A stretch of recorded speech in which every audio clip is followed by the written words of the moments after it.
Two copies. It's so quiet everywhere.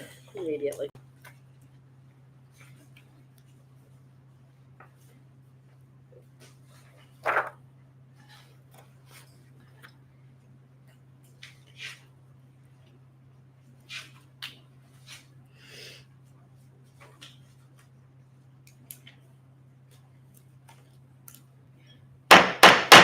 I will call to order the City of Twin Oaks Board of Alderman meeting for September 18th, 2024.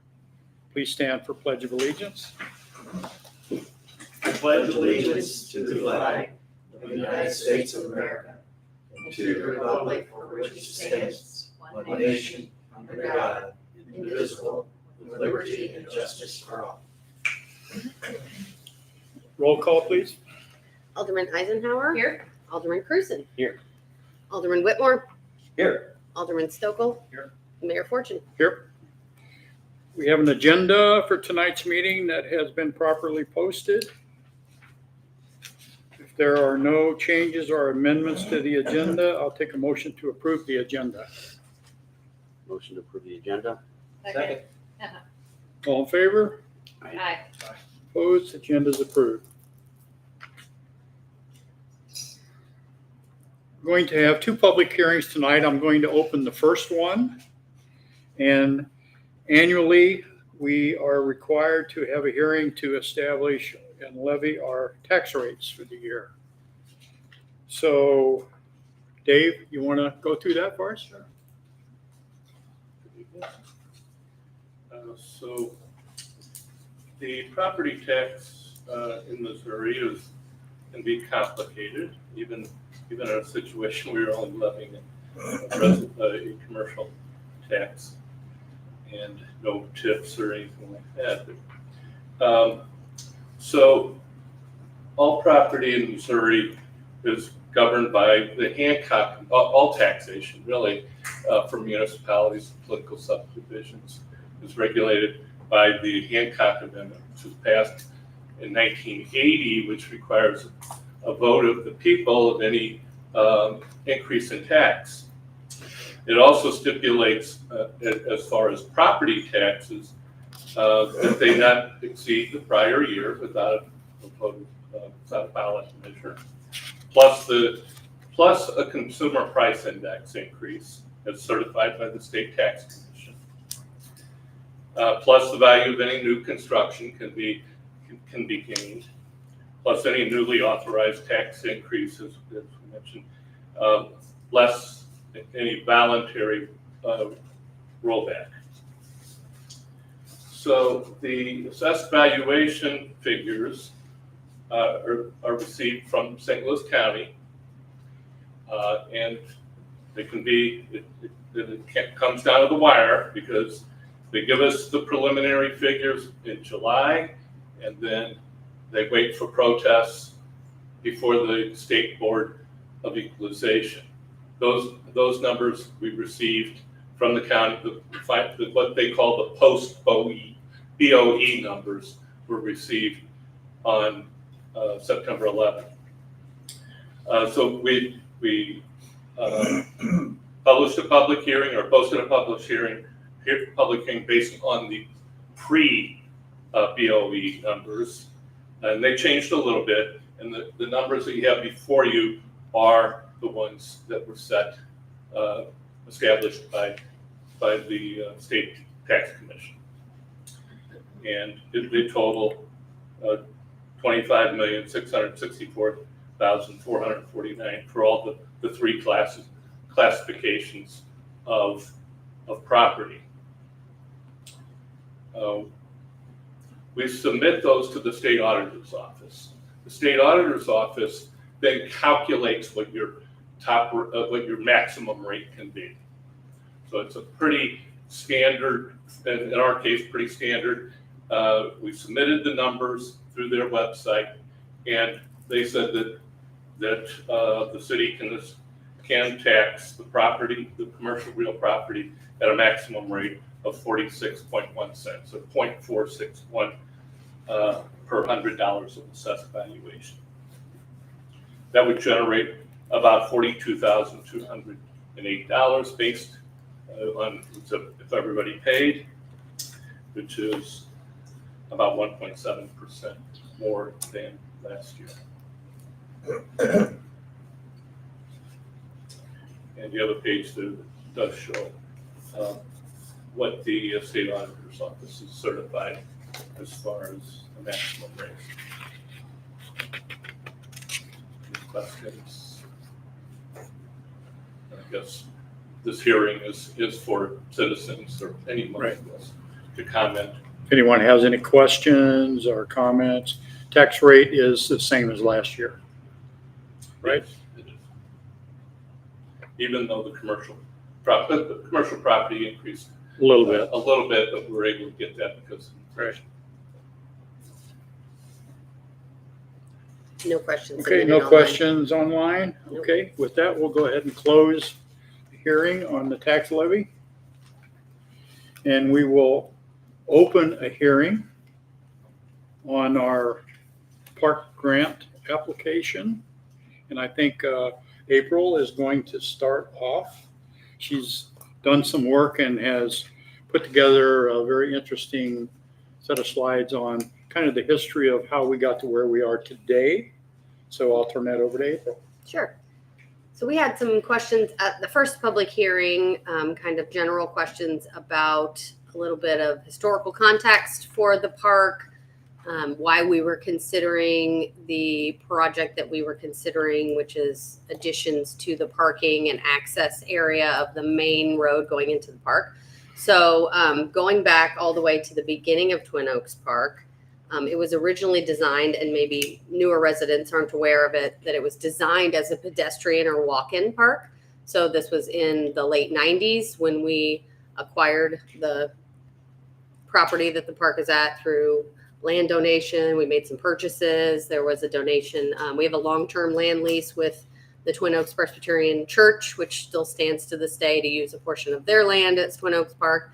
So the idea was that it would be a walk-in park, and the only parking that was available at that time were a couple of disabled parking spots, which still exist today at the basketball court. The original access points, which I found this website, which is interesting if you have not seen it before, but this is historic aerials of the area that St. Louis County provides. So this is 2018 aerial of the park, which is essentially what it looks like now, that we're all very familiar with 141 going through here. So if you overlay that area now with the aerial from 1995, which is prior to the highway going in, you can see what the original park looked like, kind of the same configuration that we're in now. There's the tennis court, but the access points were up here. This is Ann Avenue that used to go straight across and all the way down to the tennis courts, to the basketball court, I should say. And then this is Quinette too, that used to run over here. So this is prior to the highway. So it's kind of interesting to see the difference there when they put in 141, what that looks like. And obviously our access road now that we utilize as parking didn't exist when they first put the park together. So that was added after the completion of 141 in the early 2000s. MoDOT donated land to us to create this new access road area into the park. So, and we have been talking about this. So these are just the same aerials that I showed you right there with the two different. This is the one from 1995. So a quick timeline on how long we've been talking about park access and why it's important. So 1994 was when the dedication opening of Twin Oaks Park happened. So we are having our 30th year this year. So there'll be some mention of that at Family Fun Day. Early 2000s, like I said, is when Highway 141 was completed. And so that rerouted things for the park, the access for the park. In 2011 was when we updated the playground facilities, which made Twin Oaks Park a lot more popular, I think, than it had been in the past with the addition of the new playgrounds. So in 2012 was when we decided to add parking at all. So there has never been parking before 2012. So that's relatively recently that we even added any parking in the park at all. And then I just added on there about 2020 with COVID There was a rise in popularity of the Twin Oaks Christian School, so that has really limited the amount of access and parking that had been traditionally available to us utilizing the church parking lot. And so now that's pretty limited with the growth in their population. So this is some information that I found way back from a 2003 master plan that we had done. And there was a lot of talk about the access for Twin Oaks Park. So just to give you a sense of, they, did an entire focus area on it. This was all throughout Twin Oaks, a landscaping plan all throughout Twin Oaks, but there was a main focus area here. Focus area 6 was the park access routes that they would like to see improved. And we did, in fact, improve several of those over the years. So you can kind of see these old pictures of what the autumn leaf entrance looked like at one time, and we have improved that significantly. The Twin Oaks Presbyterian Church entrance, which you can see that kind of number 2 picture there, that was just an asphalt path up to what appears to be kind of some dirt or some tie. I think they were railroad tie steps at one time. And then obviously the existing entrance road that we're talking about on Crescent Avenue. So we have made improvements to all of the access points except for the one we're talking about now. So that just gives you guys some kind of historical background and why and how long we've been talking about that, and kind of the importance of that the board has felt over the years that this is one area that we haven't improved yet. And there is a need for the improvement because we have a lot more visitors to Twin Oaks Park who are coming by car, and we need kind of a better pedestrian situation to get them into that area. So with that, if you guys have any questions about the history of the park, I'll turn it over to Tiffany to talk about the 2 concept plans that we narrowed it down to after public input from the first meeting. Okay. We can probably start with the concept plan. The picture or Yeah, the picture, Yeah. and then I can do the cost. Yep. All right, so we have this, the cost broken up into 3 different sections. So phase 1, we have 2 options on that, and then turnaround would be phase 3. So on phase 1, one option is to do a sidewalk. So the parking would be on this side, the sidewalk would be here closer to the 141. And then the other option would be to widen it to give you 2 drive lanes, 2 11-foot drive lanes. And so included with the widening of it would be retaining wall, fence, and guardrail. So those are kind of like the 2 options, and then we can look at are there any questions on that? Otherwise, we can look at the cost. And just to review, this is part of the park grant that we're going to apply for. And the options that we're considering today are the scaled down version of, we had much bigger plans at the beginning, but now through public feedback, everybody thought it should be kind of a smaller, more focused project. So we're giving sort of option 1 that Tiffany mentioned is the sidewalk, to widen it to make it safer for pedestrians. Option 2 is the widening of the road, and that will be phase 1 of the project. And we fully intend to apply for another grant. So this will be applying for the grant in 2025, construction in 2026, applying for another grant in 2026, maybe as phase 2 of this, which would be the turnaround. So that would not be till 2027. So that's kind of the timeline that we're looking at. So if that helps for a little bit, if you were not at the first public hearing and you need a little more context. Any questions about any of that? Anybody? We can rather go to the cost summary then. Mhm. So, so we got phase 1, option A, option B, and they're similar in cost. So that kind of makes it simple with the options of, which one seems that it's more needed. So the option A that we looked at here at the $485,000 is the sidewalk. So that would be adding the pedestrian access there so that people can use that. And it'll have a rolled curb so that it'll be defined between where you're supposed to park and where you're supposed to walk. But then that rolled curb will also let strollers and stuff be able to get up on it easily. And they'll also take care of the stormwater as well and catch and contain that, put it into a stormwater system. Option B then is, this would have no sidewalk, but it would be widening it so that you can have 2 cars passing. And so that would give you 2 11-foot lanes for passing. Trying to think, 11-foot lanes would be, they're narrower, so it'd be kind of like Crescent Road, that kind of narrow, but you're going at slow enough speeds that that's plenty of room for passing. And then since these options are on opposite sides, if there ever was, you know, in the future past phase 2, one doesn't make you tear off the other. So you could always add, you know, option A or B in the later future. And then the turnaround area is at the end there to kind of help give more space for, you know, getting back out of the drive lanes. So. On the turnaround, are you talking about going around the mass? No, it's just kind of more like a cul-de-sac, and we can go back to the picture here. But so it would just be kind of more like a cul-de-sac where you can kind of turn around that way. Yeah, so it wouldn't go behind it or anything. It would bump out into here where there's like a tree line right now. There's also a big berm there. Would you have to Yeah, cut it? so we put a retaining wall around it as well. It is a big berm there. We Yeah. really didn't have the land back there beyond to go all the way around the pole because it's church property. So that when we get into leasing from the church or figuring that out, so Yeah, it was just more complicated. and it gets a little steeper. So this you'd be able to flatten out with a retaining wall. And then like right now there's like trash cans there and stuff. So that sort of stuff would get moved over here since there wouldn't be as much space between this. You could put like a screen fence to screen all the equipment back there as well, instead of the hedgerow.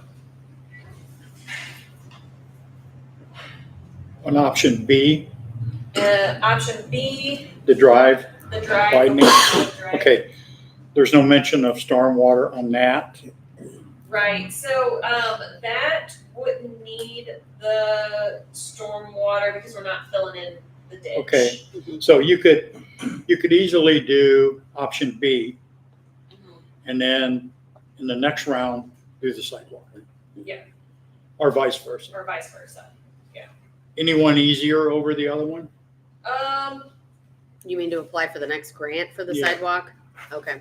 Yeah. That would just delay us another year Couple of years. in Yeah. doing the turnaround. So that would put us into 2028 maybe for the turnaround. So it's kind of like, what's more important, wider lanes to drive or a pedestrian walkway? Yeah. And the passing lane does not provide any more parking. No, No. other option, no more extra parking. It's really for pedestrian safety is kind of Right. the goal to make Right. it. We feel like we have the capacity, and that's part of the reason for the context of the parking is that we have added parking, and so we feel like we have a good amount of capacity, or at least the capacity that we're comfortable with, because in a lot of ways that limits the Right. people that visit the park and kind of as a natural limit that we would want to maintain. Is the lane widening, is it parking and then 2 11-foot lanes? Yeah, so the parking would still stay the same width, which is about 8 foot. And then 2 11-foot lanes. Okay. So it'd be 5 foot sidewalk, 2 foot for the curb and gutter, then 8 foot for the, the curb and gutter would include that 8 foot for parking, and then 11 foot. And then you have a little bit of space for like a guardrail because of the retaining. So then wall what section. what is it now and what's that expansion? So on this side for the road widening, it adds 6 feet. And then on the sidewalk side would add 7 feet. So they're about similar in added width. And a retaining wall, I guess, is required for. Yeah, so it's like, in this option, you got the stormwater system that adds cost, and this side you got the retaining wall that adds cost. That's on the drop off side. This side right here, yeah, this is the drop off. The widening, yeah. The widening, yeah. Rich grade. Yeah, so Yeah. right here, this kind of gray, purplish, that is where if they were to widen with asphalt, that would go on that side. So there's some extra. Would that widening be big enough to mark it as a walking path? Bicycle path, and kind of get two things for one? You could, I mean, if you did, you would do like a shared path, like, Mm-hmm. yeah, you could just put some, Sometimes striping Signage or- alone is not that effective when there's not a break, you know what I mean? So I'm not sure that if we were encouraging it to be a 2-lane, that we would want to encourage shared pedestrian use there, you know what I mean? I guess the idea is that, yes, they would have more room to walk, but the widening of the asphalt is really more for car access improvement than it is for pedestrian improvement. And then the sidewalk obviously is for pedestrian safety. yeah, so I would think that your pedestrian, I think you had a question too, I didn't. Yeah, I forgot what it was. I'm sorry. It's very important. Just about the shoring of that drop off there. Is that Yeah, so with It would that be one, huge we wall. would get a geotech, because it would be about an 8-foot wall, so they would do like a slope stability analysis, and then it would be tall enough a wall that you'd want a retaining wall design for it. Mhm. Yeah, and then I did include that in the cost as well. good? And it would likely require a fence at the top, right? Yeah, Yeah. it would require a fence for the top. Yeah. Yeah. On Guardrail. so kind of like Have to be tall. pedestrian, on like on the two-way, where you have the two-way road for pedestrians, it would still be similar to like how the pedestrians today are sharing the road with the cars. Mhm. So I don't think that would, you could do some extra striping for it, but I don't think it would change as much, whereas the sidewalk would give you like more of a designated, Mhm. kind of safer pedestrian area. Can I ask our officer if he has any observations on conditions you've experienced or complaints you get, or? As far as observation complaints, we've got complaints on, well, both of them, the pedestrian walking and the driving. So both of those projects would eliminate complaints on both ends. So they're both viable. One over the other, I don't have any opinion on that one. Did you guys take a look at the possibility of, like, if the expansion coming this way could Oh. incorporate the sidewalk as well and make the parking on that side? So you go down, turn around, drop stuff off, and then park on the way out. You mean put parking over here? Put parking on the Oh, other right side on. of the street that. Yeah. And the reason for the question is, would that simplify things? Would it save money by killing two birds with one stone? If you parked on that side and then the sidewalk would be on the opposite side. No, the From sidewalk, I'm saying put rearrange the the whole thing. sidewalk on that same expansion side. So instead, Leave the other side yeah, so instead of, instead of expanding 6 feet, expand 11 feet and then do that. I think that you could definitely do that, but you would do that all at once. So if you did do that and you did the whole thing where you could expand this 11 feet, do the retaining wall, you would save on, you would have more fill, but I think you would save a little bit on the stormwater, so there'd be like an extra cost for fill. But then you would have to do the whole project at once, because you can't tear out the retaining wall and put it back in, so you'd have to commit to doing the whole thing at once, whereas this one you can kind of break it up into 2 options. Mhm. So I think there's usually larger projects do have savings, but then it's also, do you have that much upfront sort of thing? So, for instance, instead of spending $1 million over 2 years, maybe you spend 800,000, in 1 year. yeah, in 1 year.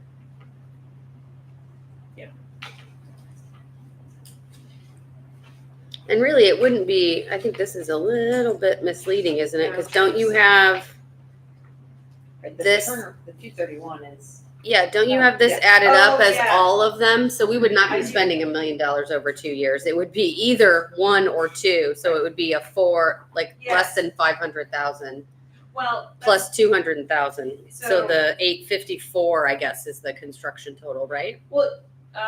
854. Is that the math that you have there? Oh, if you do. Did you add up all three of these to get to 1.1 million? Yeah, I added up all three. So if you just add up option A and option B, that's closer to like 950,000. So you're close to $1 million. Well, I mean, we were talking about just doing either option A or B, not and. Right, but this would be if you did and. Okay. Yeah. Yeah, so if we spent So really, it option would be A now, 400. Option B next year. Yeah. phase 2 later. Yeah. I think the original idea was that we would not do, like, we would do either option A or option B and option 2. That's it, not both. We could I get, mean, we could get but- 300,000 grant. And then we have to put 20% probably, in. yeah, we probably put another 100 or something with it. So I guess that's And then the there's thought too. Is No guarantee that you're gonna get another grant to finish the Right, project. right. So you gotta be prepared to say, that's a future project we're willing to take on.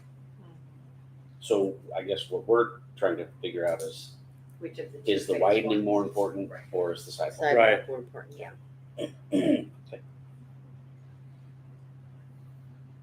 It's all important. Yes, It's- right. And the reason why we structured it this way too was to put either the widening or the sidewalk in as option 1 is that, just like Russ said, if we know that the Grant Commission does do multi-year, multi-phase projects, but if it's not guaranteed, so if for some reason we do not get approved for the second part of it, we would be much more likely to be able to afford to do the $200,000 turnaround on our own Yeah. versus if we were to leave kind of like what you're talking about, if we were to spread it over 3, then you're talking about we may only get a grant for the first phase and then we're at, 700,000 that we have to come up with, which is more difficult. Not unheard of, but more difficult obviously than it would be. So the grant maximum is 300,000? Yeah. And that's the first- And keep in mind, we're looking at a couple years, a year down the road, we've got some major work on Crescent we need to finish. So we have to put it all in priority as Right. to where the dollars are gonna go. Right, and part of the reason for separating it out is now we already have the layout, whichever thing that we pick as the most important thing to us today doesn't prohibit us from doing the other thing later. Yeah. Right. As opposed to completely out of our pocket doing one of these two to be able to crunch them together, because we're only gonna get 3. Mhm. So we could, if it's 5 years down the road, do the widening, right? Like, Yeah. we could have a long-term plan for that. I'll give my opinion, because I think we're probably gonna have to get to this point where we Right. give opinions, right? Mhm. I am for the sidewalk. I don't have little kids in strollers anymore, so I don't have that problem, and I could always walk in a different direction, so I also don't have that problem.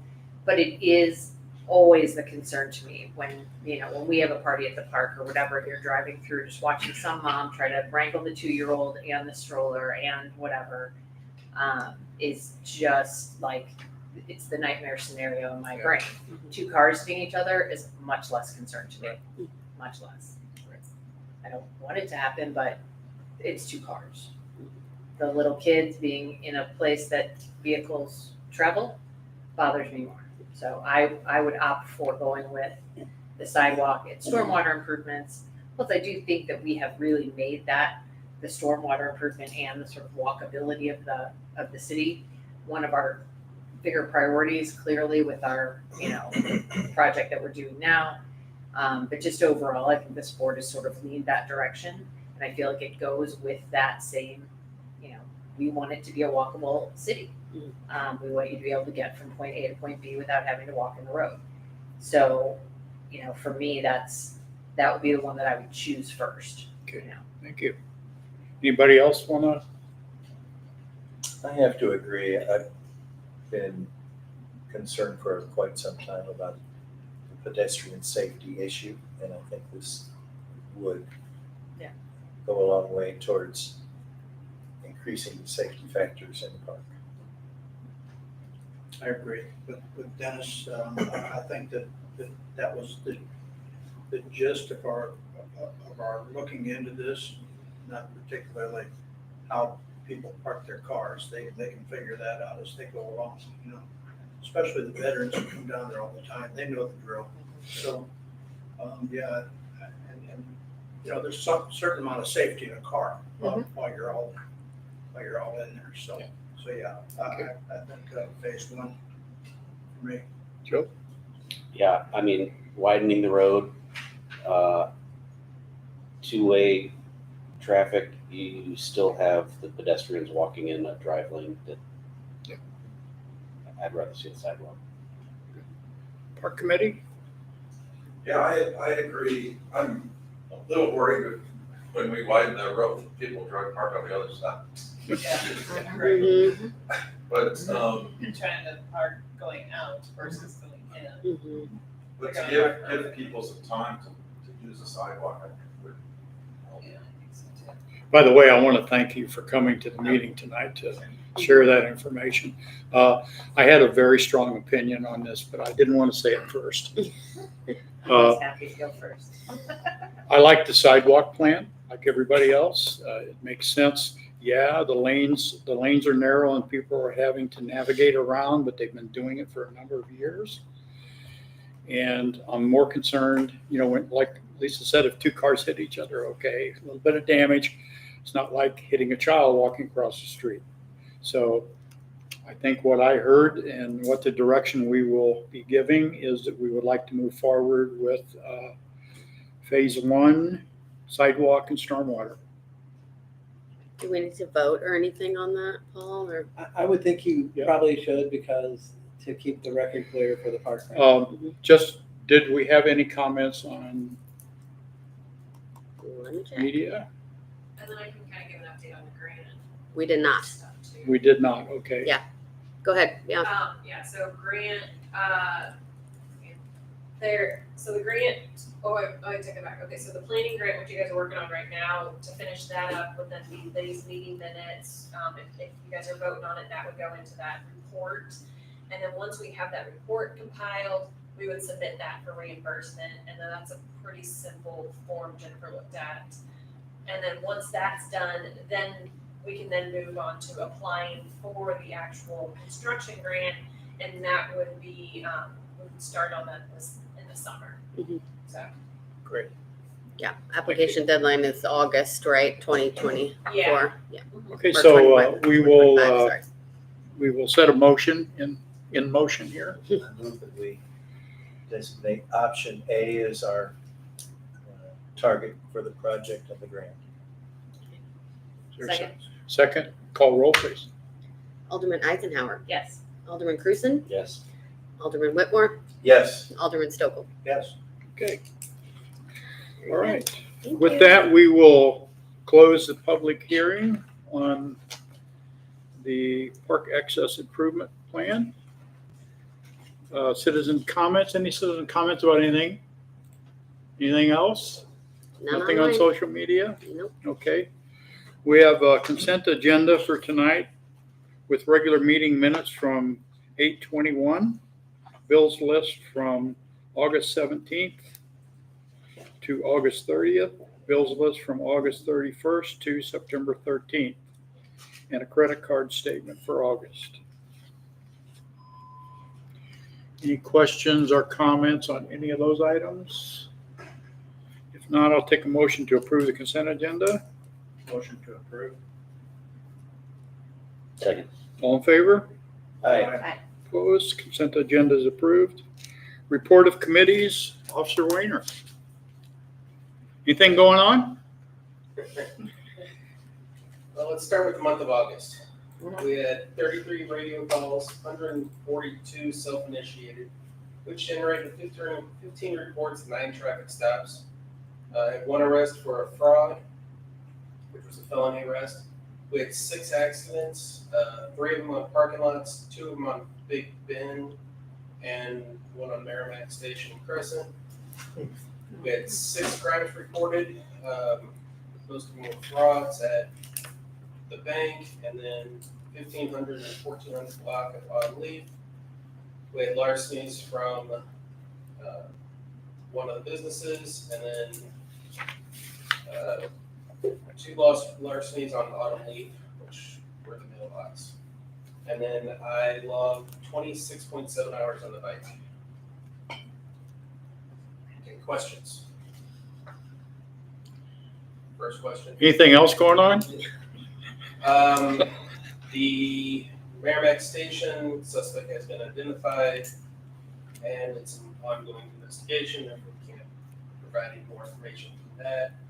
We did have a couple car larcenies, about 7 vehicles identified last night. There was 3 suspects on foot, all wearing masks and gloves, looked to be in their late teens, early 20s, 16 to 20-year-olds.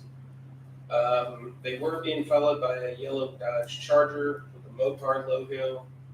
There was 1 reported stolen out of Illinois.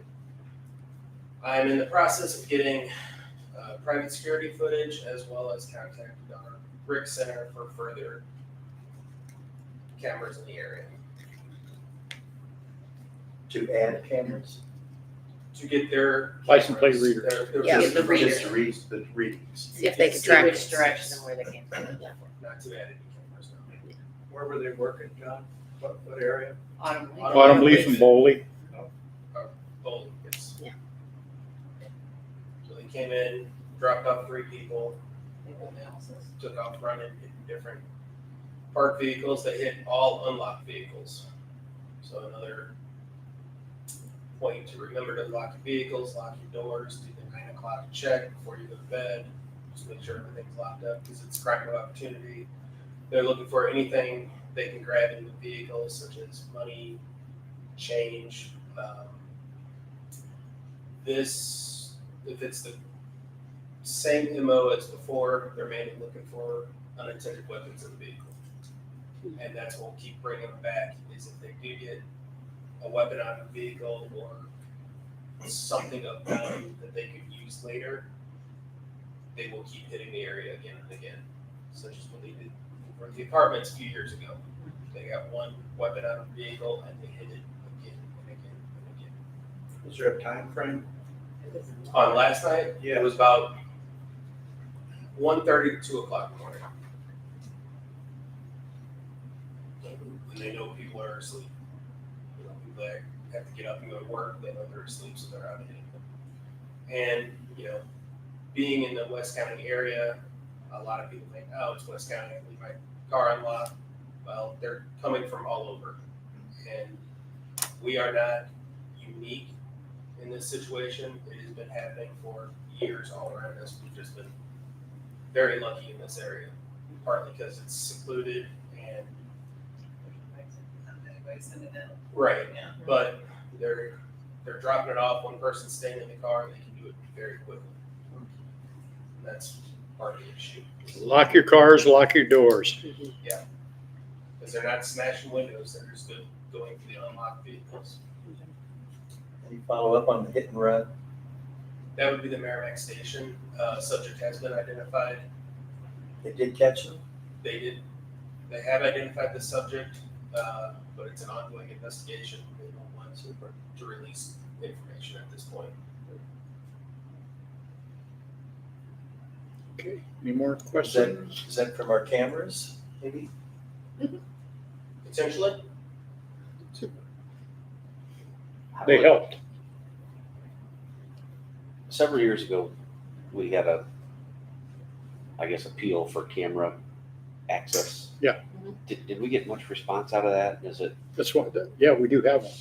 No, what I'm saying is, we asked residents to fill out a form Oh, yes. that says, hey, if, We did send out that form. right, did you get a whole lot of response No. to that? Should we do it again?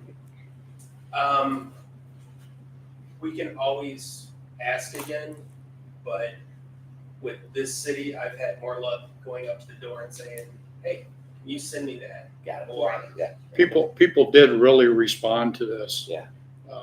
From last night. Ah, okay. So, we have video.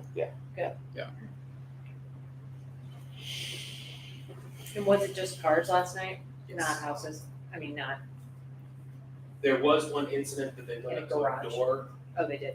yes, but most everything is at vehicles.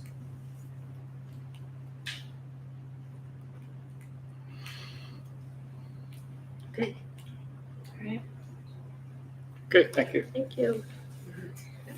Okay, Mr. Watson, financial report. So for the 8 months, ended August 31st, 2004, show pretty much the status quo. Balance sheet shows about 2.7 million to almost 2.8 million in assets, cash to 2,156,000, including the certificate of deposit that was purchased, authorized by the board last month. So the total of 2,763,000 compares to about 2,660,000 a year ago. The liabilities are mostly, in addition to the lease-related number, which is offset in assets. We had about 145,000 at the end of the month of bills that had come in and hadn't paid yet. So that compares pretty much to the same as a year ago. So things are pretty stable. The total fund balances at the end of August, 2,272,000 is about a little over 100,000 more than we had a year ago. If you go to page 3, the statement of revenues, expenditures, and changes in fund balances. Again, not a whole lot has changed. I'll get into the sales tax in a minute, but total revenues are up just under 3% from a year ago through August. Expenditures are up about 15%, of which a lot of that is the capital project costs. But if you look, do want to point out a few things. Personnel services are down because of the turnover in the position of city administrator / city clerk, and because of that open position and new people coming into position, wasn't as much spent in the pension area, so that has caused a decrease in cost. Operating expenditures are up mainly because the snow removal was during 2024. It was about 16,000 more than it was a year ago. And 2023 was a very small amount that was spent in snow removal at this point in the year. Road maintenance is also up about 11,000, contractual road maintenance. The contractual area is up due to basically the auditing fees were up about 6,300, and sanitation is up about 3,400 from a year ago. Those are pretty much based on contracts, of course. And capital outlay is up about 90,000 from a year ago. So that's, and I'll get into these are all within the budget. We can talk about that in a minute. The next page is the one that we started last month, showing the breakdown of the expenditures in a little different categories. And we did make a debt service payment in August on this building. So that caused the amount of expenditures to have a bigger piece of the pie in debt, which is all within expectations. operating is a little bit more than it's going to end up being, because capital is going to end up taking more and more of that pie. And then we did break down again those operating expenditures into their components, with administration being 42% of the total. The next page is page 5, the sales tax comparison.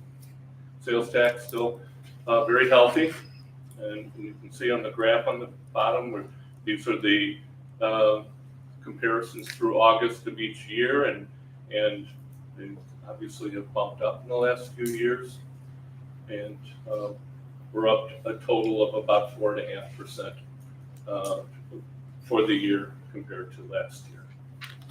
And then broken out those different components of those. The use tax is down considerably.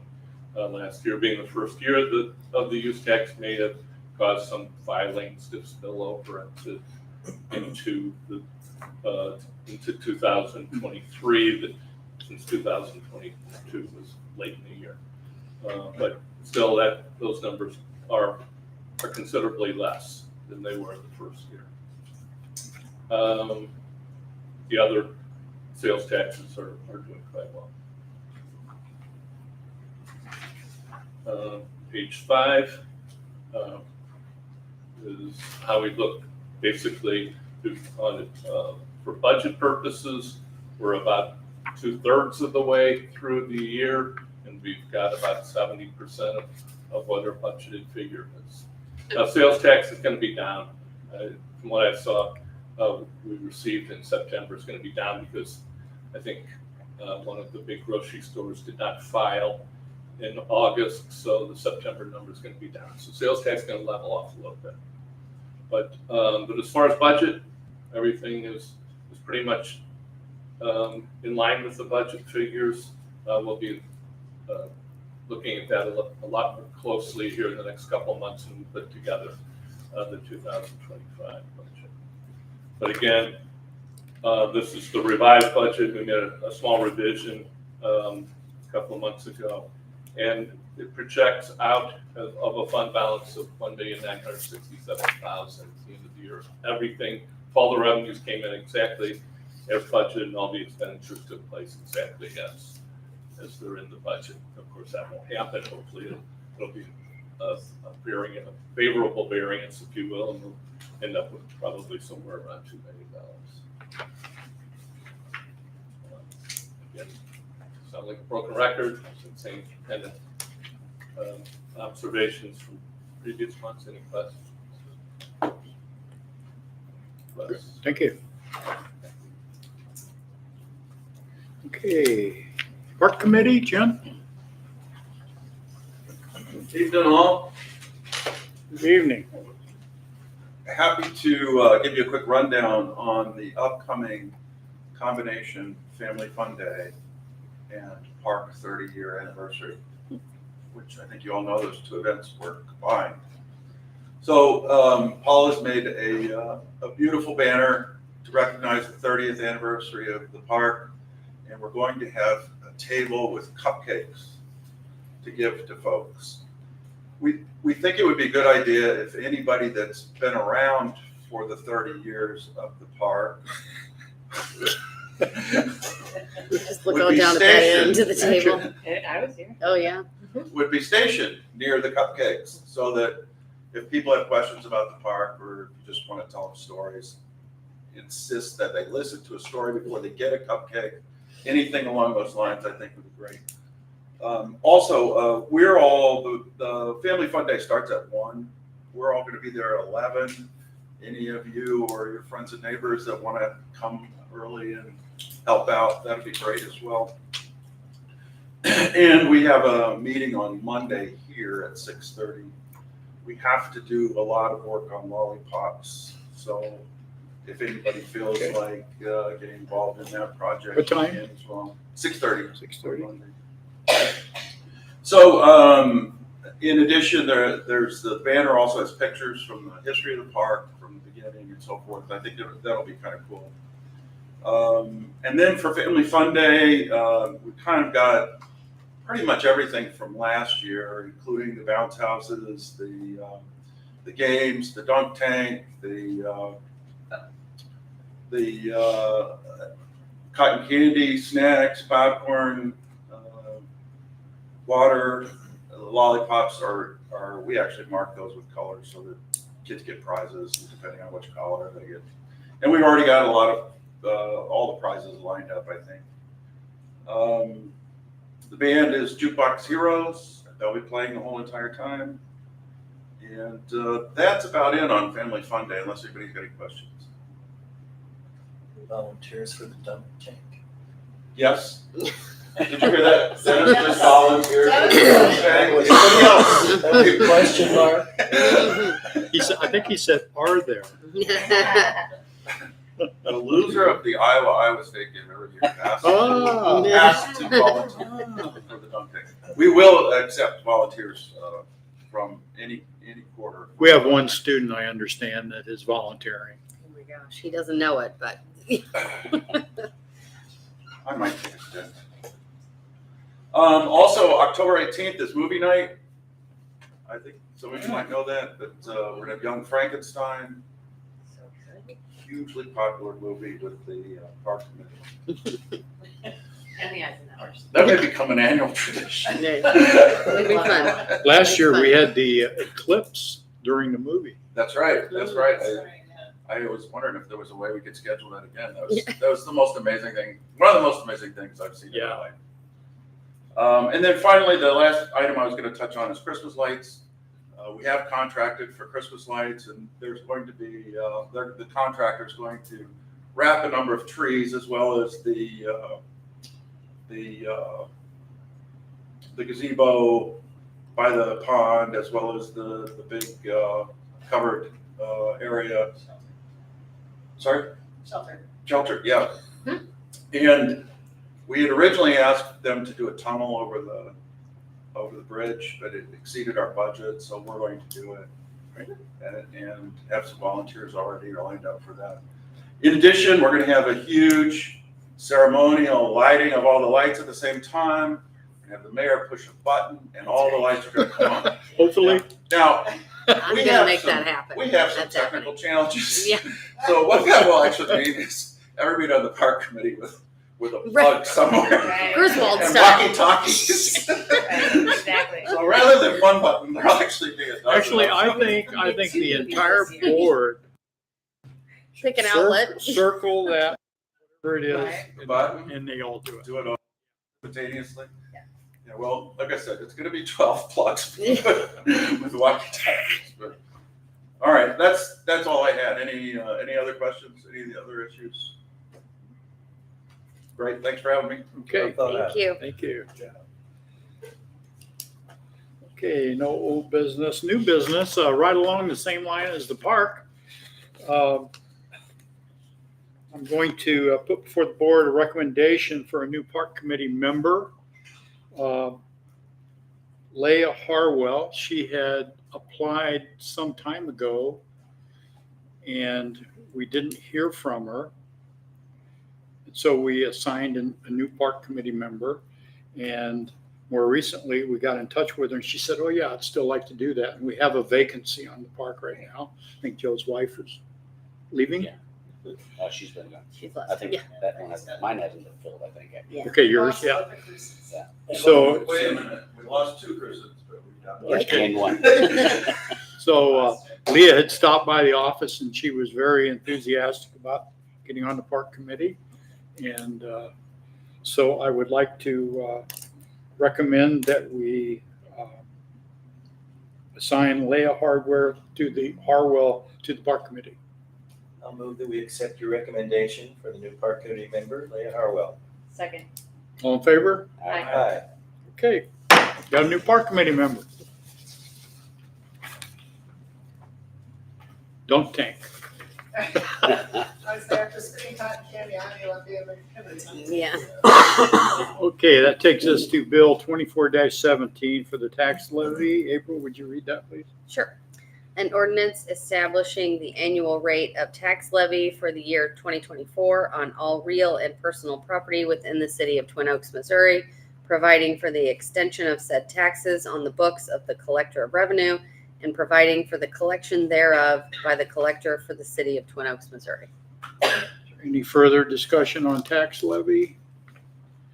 There being none, would you read it a second time, please? Sure. An ordinance establishing the annual rate of tax levy for the year 2024 on all real and personal property within the city of Twin Oaks, Missouri, providing for the extension of said taxes on the books of the collector of revenue, and providing for the collection thereof by the collector for the city of Twin Oaks, Missouri.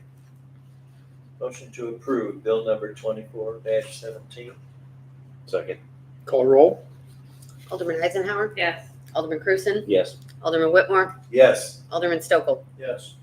Okay, Bill 24-17 becomes ordinance 24-17 by unanimous vote, 4 yes and 0 no.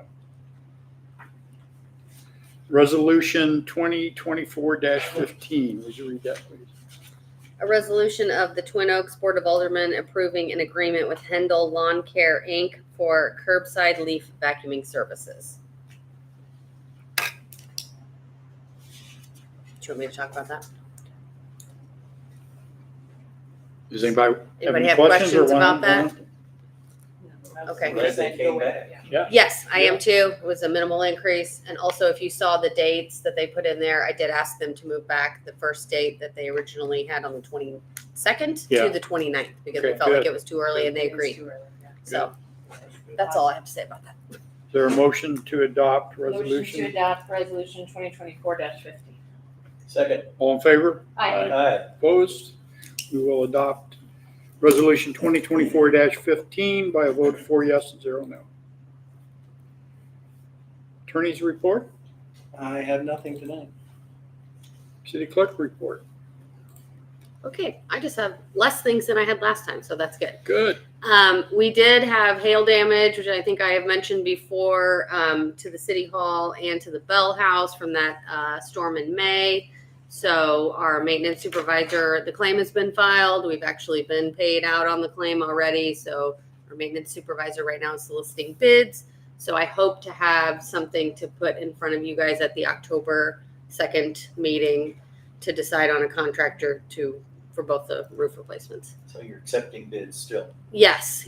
So well, we didn't put out an RFP for that because kind of an emergency situation in the insurance claim. So John has, I asked him to get at least 3 bids. So I think he's gotten 3 or 4 or something at this point so that we can have something to compare and look at.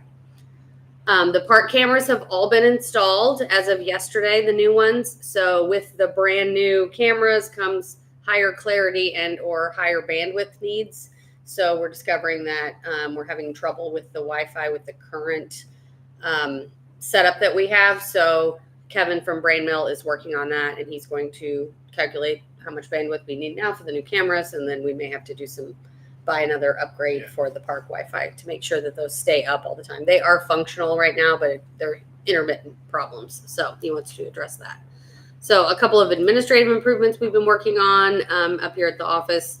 We've got a new employee timesheet reporting, which is through our current payroll system that we've rolled out, and it's working fairly well, I will say. Employees are getting used to it, right, Paula?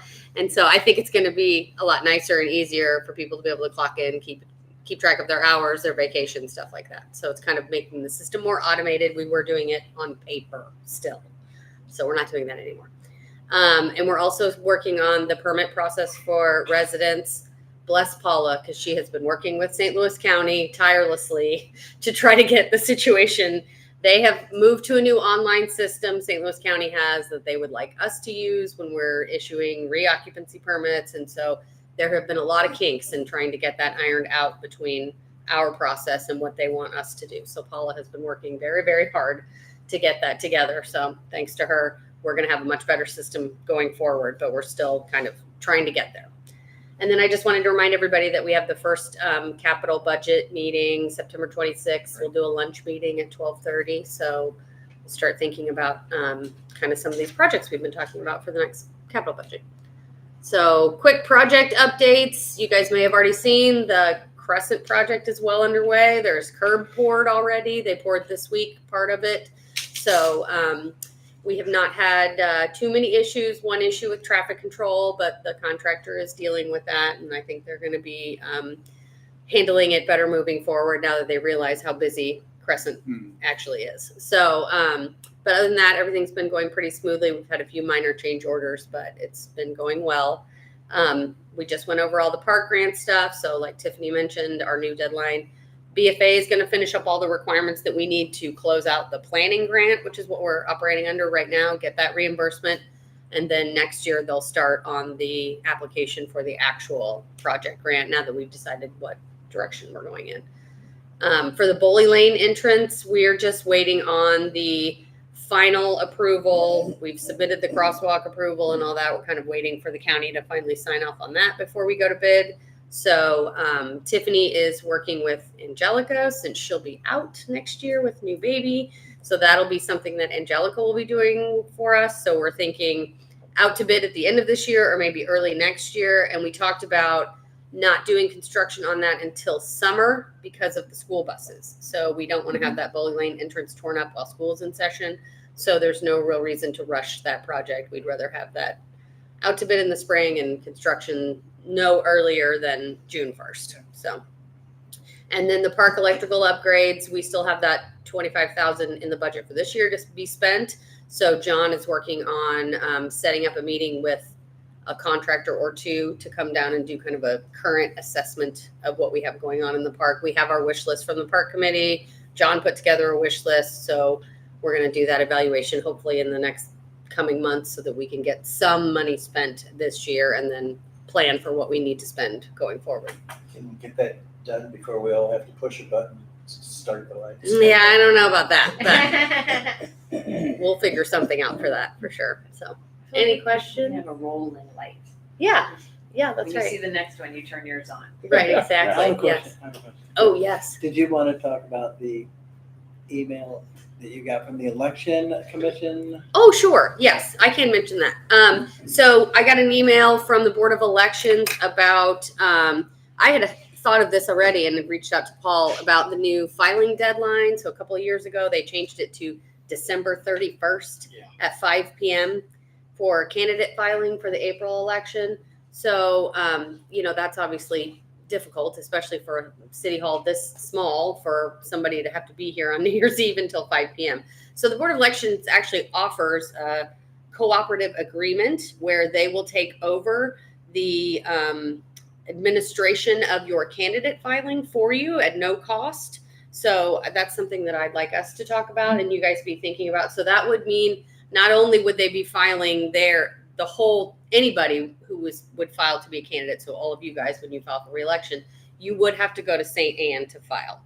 I think there are some advantages to that because we are so small. I think there is a bit of perhaps an intimidation factor for people to come up and ask to file as a candidate. Everybody knows everybody. So maybe it's nice to have kind of a third party intermediary you'd have to go there and file your paperwork. And I think it would be also helpful for them to be there and answer any questions people have, because there's always a lot of very specific questions about that filing process. And, Paul and I are not always the most knowledgeable about that, and they would have a lot of people there. So that is something that I'd like for us to consider going forward, is to sort of outsource that at no cost to us. And then we could still have the paperwork here. It's my understanding you could fill it out all here. You would just have to drive to St. Anne to drop it off. So I know slightly less convenient, but it's, once every other year. Yeah. So we'll put a resolution on the agenda next time. It doesn't mean you have to approve it. It just would be there in case you wanted to do it, because they want an answer. I think pretty much by the end of October, we need to get back to them. So How about if we turn it over to them just on the 31st? Yeah. do that too. I wish that was an option. I don't think it is. One I think day. they either want it all or they want none of it. Yeah. You're right. Yeah. But they would be there, 8 to 5 every day for the whole time. Right, exactly. And with the new hours, it would just be, it's probably a good move for us to make, in my opinion, but obviously you guys could talk about it. Okay, so that's really it. Any questions about any of that? Okay.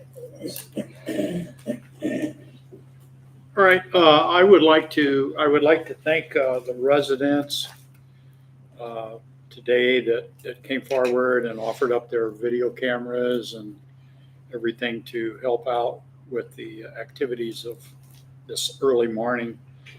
I would also like to encourage people to contact the police when this happens. It was, I think, well into the afternoon before City Hall actually even knew about this.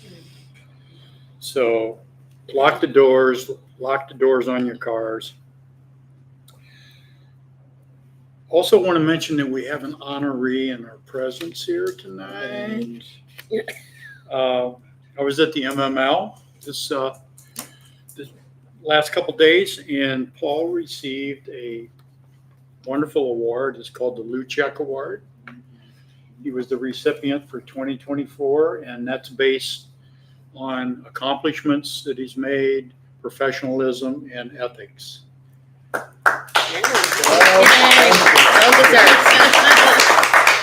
Speech?